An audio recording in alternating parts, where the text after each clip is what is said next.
Hello friends and my dear students, welcome to our channel. मैं राजेंद्र मंडलोई आपका हमारे इस चैनल पर स्वागत करता हूं। और आज के इस वीडियो में हम बात करेंगे क्लास 10th इंग्लिश में जो हमारा क्वेश्चन पेपर रहता है उस क्वेश्चन पेपर में सेक्शन सी, जिसमें ग्रामेटिकल पोर्शन पूछा जाता है। तो इसके लिए हम आज फिल इन द ब्लैंक्स किस प्रकार के पूछे जाते हैं और किसी क्वेश्चन का आंसर किस प्रकार से हम अच्छे से दे सकें, आज के इस वीडियो में हम देखेंगे। चैनल पर यदि आप नए हैं तो चैनल को आप सब्सक्राइब करें, साथ ही आपके फ्रेंड्स, रिलेटिव, क्लासमेट्स के पास वीडियो को शेयर करें ताकि वह भी अच्छे से अपनी तैयारी कर पाएँ। ठीक है दोस्तों, चलिए शुरुआत करते हैं पहले क्वेश्चन की ओर। सेक्शन सी में लिखा जाता है fill in the correct form of the verb given in brackets any 5। मतलब ब्रैकेट में जो वर्ब्स दी गई हैं इनकी सही फॉर्म लिखना है। पहला क्वेश्चन दिया गया है, इसे Sohan was so full of Joy that he, फिर रिक्त स्थान दिया गया है मी अ गिफ्ट। अब ब्रैकेट में दिया गया है गिव। अब गिव दिया गया है, दैट मीन्स ये वर्ब है, तो वर्ब की 5 फॉर्म होती है। जनरली पढ़ाया जाता है या हम पढ़ते हैं कि 3 फॉर्म होती है, तो 5 फॉर्म होती है। जैसे गिव हो गया, गेव, गिवन, फिर गिव्स और गिविंग। ठीक है दोस्तों, तो इनमें से कोई सी भी फॉर्म का यहाँ पर प्रयोग हो सकता है।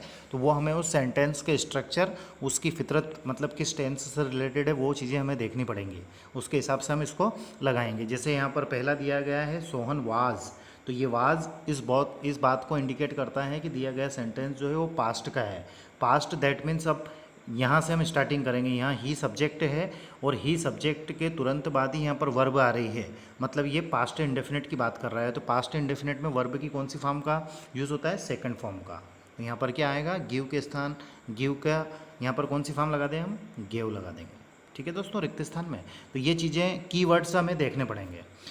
जैसे दूसरा क्वेश्चन है, when he reached the bus stand the bus had already. अब यहाँ पर लीव दिया गया है, तो लीव की हमें 5 फॉर्म याद होनी चाहिए। जैसे लीव, लेफ्ट, लेफ्ट, ठीक है, फिर लीव्स और लिविंग। तो यहाँ पर हम देखेंगे, यहाँ पर देखा गया है व्हेन, मतलब जब।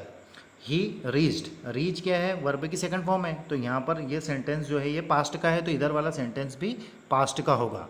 तो यहाँ पर क्या लिखा गया है? The bus had. अब हैड भी क्या है?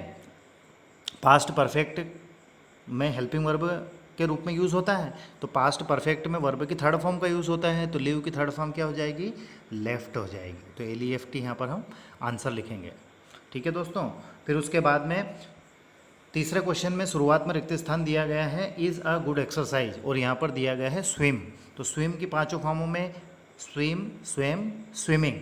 तो यहाँ पर मैं आपको एक शॉर्टकट बता देता हूँ, या फिर हम यूँ कह दें कि एक ट्रिक जिसको हम कह सकते हैं। आप ध्यान रखना कि जब भी शुरुआत में रिक्त स्थान दिया जाए, जब भी शुरुआत में रिक्त स्थान दिया जाए और ऑप्शन में वर्ब की फर्स्ट फॉर्म में ING हो, या फिर सिर्फ वर्ब दी गई हो कि भैया वर्ब का प्रयोग करना है, तो हमें वर्ब की फर्स्ट फॉर्म में ING लगाना है। जैसे स्विम है तो क्या हो जाएगा? स्विमिंग हो जाएगा।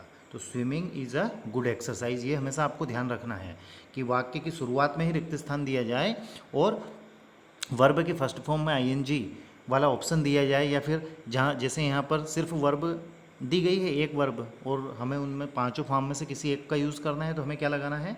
वर्ब की फर्स्ट फॉर्म में ING। ठीक है, हमेशा ही आपका सही रहेगा। अगला है इसी प्रकार का question, the news he became pleased. अब हियर और हियरिंग, तो यहाँ पर जैसे ही मैंने आपको बताया कि शुरुआत में रिक्त स्थान दिया जाए और ऑप्शन क्या हो?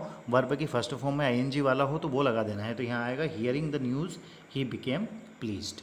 अगला क्वेश्चन है, I am used to a glass of milk in the morning, take और टेकिंग, इनमें से क्या आएगा?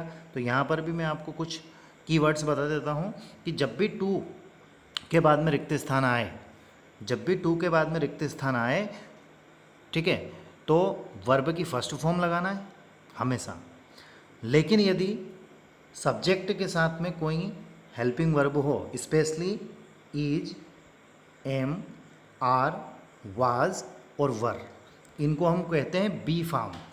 क्या कहते हैं? Be verb. तो जब भी सब्जेक्ट के साथ इनमें से कुछ आता है और फिर टू के बाद में रिक्त स्थान पूछा जाए, तो फिर हमें क्या करना है? वर्ब की फर्स्ट फॉर्म में ING वाला लगाना है। तो यहाँ पर क्या आएगा?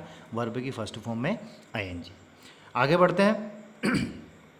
हिज आइज वर, स्वेल दिया गया है, स्वेल मतलब होता है सूजन, सूजन होना। तो वर पास्ट कंटिन्यूस की हेल्पिंग वर्ब है और पास्ट कंटिन्यूस में वर्ब की फर्स्ट फॉर्म में आईएनजी का यूज़ होता है। तो यहाँ पर क्या आ जाएगा, स्वेलिंग। अगला पांचवा और सातवां और आज के इस वीडियो का लास्ट क्वेश्चन है, रवि इज़ फुटबॉल। तो यहाँ पर ऑप्शन दिए गए हैं प्ले, प्लेइंग और प्लेड। तो यहाँ पर देखिए इज, एम और आर ये वर्ब, ये प्रेजेंट कंटिन्यूस की हेल्पिंग वर्ब है और प्रेजेंट कंटिन्यूस में वर्ब की फर्स्ट फॉर्म में आईएनजी आता है। तो यहाँ पर प्लेइंग वाला ऑप्शन सही है। तो यहाँ पर क्या आएगा, रवि इज प्लेइंग फुटबॉल। ठीक है दोस्तों, तो आज के इस वीडियो में हमने फिल इन द ब्लैंक्स किए हैं क्लास 10th के स्टैंडर्ड उसके लेवल के हिसाब से।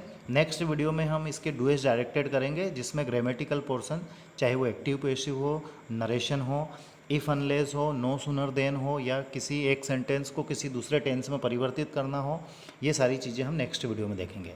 ठीक है दोस्तों, वीडियो यदि आपको पसंद आया हो तो प्लीज़ लाइक करें, कमेंट्स करें और अपने दोस्तों के साथ शेयर जरूर करें। Thank you very much and please take care of yourself. Thank you once again.